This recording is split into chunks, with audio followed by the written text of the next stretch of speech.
যারা মব করবে তাদের ডেভিল হিসেবে ট্রিট করা হবে বলে মন্তব্য করেছেন উপদেষ্টা মাহফুজ আলম। সোমবার নিজের ভেরিফাইড ফেসবুক আইডিতে দেওয়া এক পোস্টে তিনি এই মন্তব্য করেন।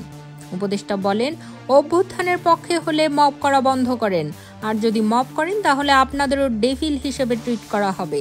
আজকের ঘটনার পর আর কোনো অনুরোধ করা হবে না, আপনাদের কাজ না আইন নিজের হাতে তুলে নেওয়া। তিনি আরও বলেন, কথিত আন্দোলন আর মবের মহড়া আমরা এখন থেকে শক্ত হাতে মোকাবেলা করব।